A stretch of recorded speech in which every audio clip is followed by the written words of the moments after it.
Next up on Wicked Wheels, we look at a 1929 and 1930 McCormick Deering farm tractor.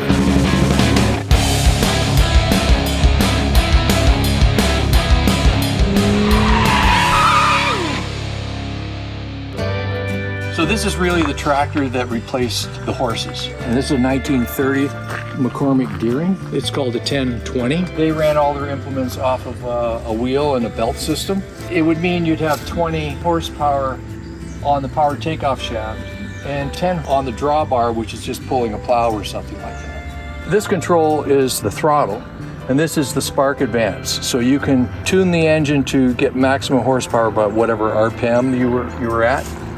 But maximum RPM on this engine is like 11 or 1200 RPM, which is, some cars are idling almost that fast.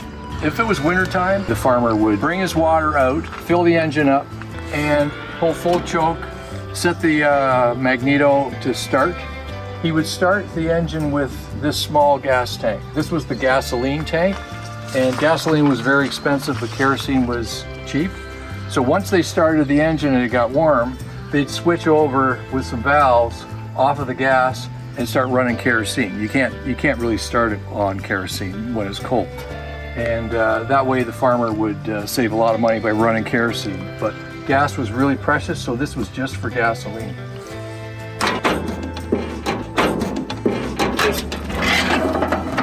So this is the oil filter for the engine, where the oil does circulate through this filter. These are the manual oilers. But in those days, they didn't have a positive oil galleys going up to the rocker arms. This one, you'd have to, every so many hours, give it a few squirts of oil, and that oil would drop into a tray with a felt in it, and it would slowly let the oil seep and lubricate all the rocker arms. This is a magneto. You want to advance the spark. This is just like the old phone. This is a horseshoe magnet. And this is the same as you'd have an early airplane, so it makes its own spark through a generation. And this would be the coil that ups it to thousands of volts. It varies the timing on it to get the sweet spot on varying on what you're doing at the time. That's the governor housing and the means of pouring motor oil in. If your load increases, it will automatically speed up the engine to maintain that same speed that you're looking for.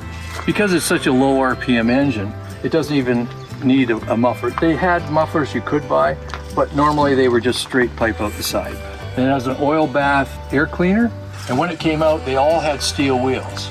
And then Goodyear developed the first pneumatic tires and offered it to the farmers. And what they'd have to do is the farmer would exchange the steel wheel. The machine shop would cut the spokes to fit those rims, weld them on, and they're on rubber. And they did the same thing with the front wheels. You don't find that many of these tractors still on steel because most of the farmers would convert them.